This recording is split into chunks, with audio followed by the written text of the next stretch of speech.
Now, in illustrating personal development,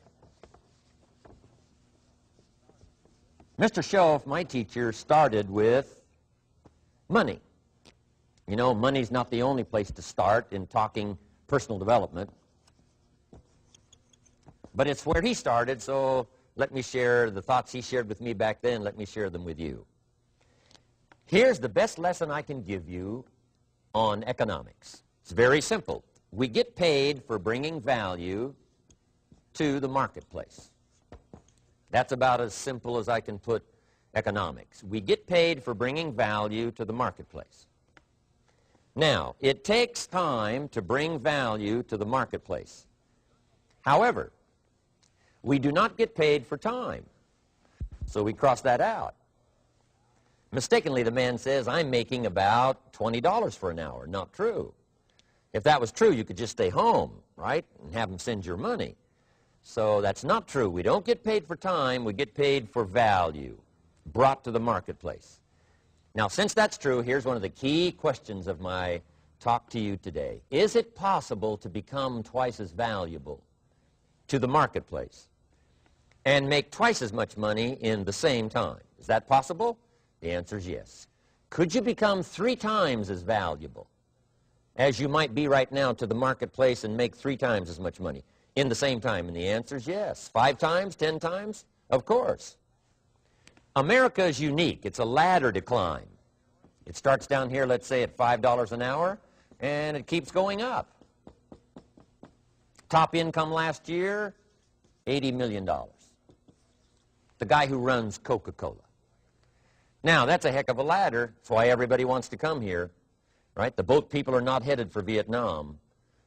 People haven't plotted and schemed for 50 years saying if I could just get to Poland, everything would be okay. Not true. Everybody wants to come to America.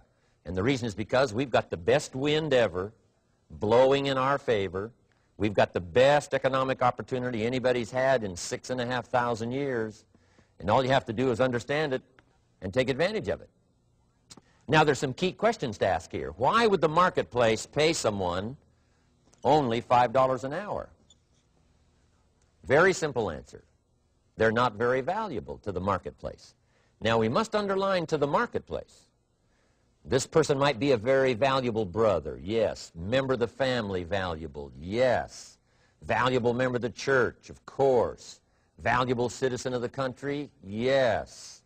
Valuable in the sight of God, no doubt. We're all of equal value in the sight of God. But if you're not very valuable to the marketplace, you don't get much money. You say, well, it shouldn't be that way. Well, then you got to start your own country. You know, this one's been in process for 200 years, and this is the best we've been able to come up with so far. But here's the key. You don't have to stay here. Now, there was a big debate in Congress last year that this $5 was not enough, should be 6, should be 6, should be 6. But we don't need legislation. 6 is already on this ladder. The next step up. You know, if you work for McDonald's, they'll pay you $5 an hour to take out the trash. If you whistle while you take out the trash, they'll pay you $6 an hour. So we don't need that legislation. You just need to take lessons on how to whistle. Have a good attitude. Now, as you begin to climb this ladder, why would the marketplace pay some people $50 an hour? Answer, evidently, they must be more valuable to the marketplace. 10 times more valuable. And is that possible for someone to be 10 times more valuable and earn $50 an hour instead of 5? And the answer is yes. That's what America is all about. Now, why would the marketplace pay some people $500 an hour? Evidently, this person must be much more valuable to the marketplace. That's what's important to understand, to the marketplace. And would the marketplace pay one person $80 million for 1 year's work? And the answer is, of course. If you helped a company make $1 billion, would they pay you $80 million? I'm telling you, it is possible. And that's why America is so exciting. That's why this financial ladder is so exciting. It's possible for all of this to come true for all of you, no matter where you start. As a student in school, just getting started out there in the workplace, this is all possible for you. Now, Mr. Shoaff gave me the clue. on how to climb this ladder as high as I wanted to climb.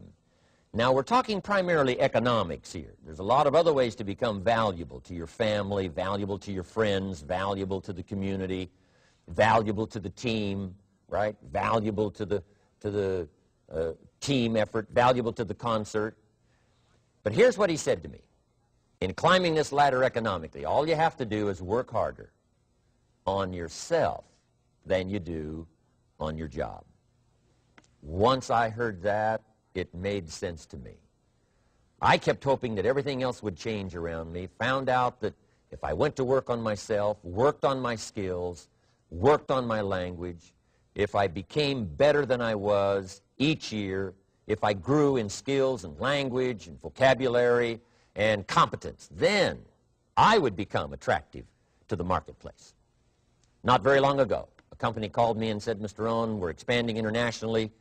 We'd like to have a bit of your expertise to help us. Would you give us a bit of your time? We'll add some millions to your fortune. And I said, okay.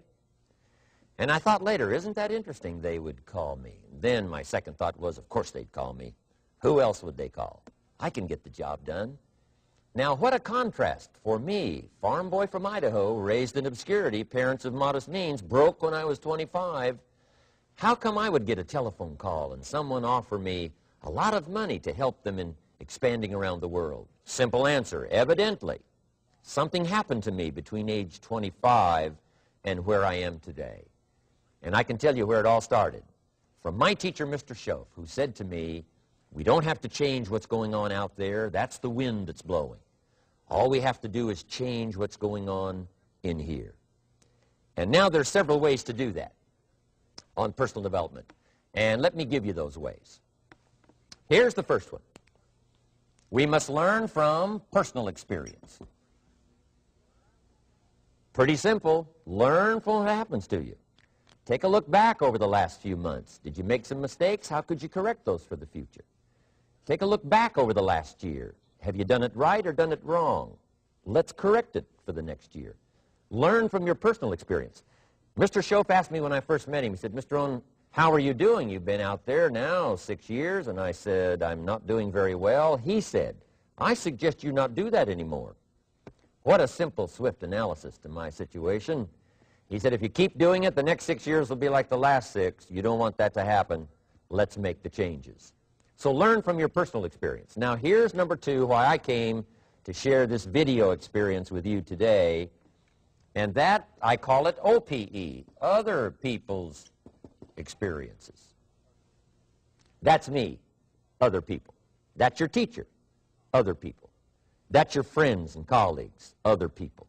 The people you meet that can pass along to you their experiences, what's happened to them, the mistakes they made, how they corrected them, how they changed their health and changed their bank account and changed their income and changed their future. That's it, other people.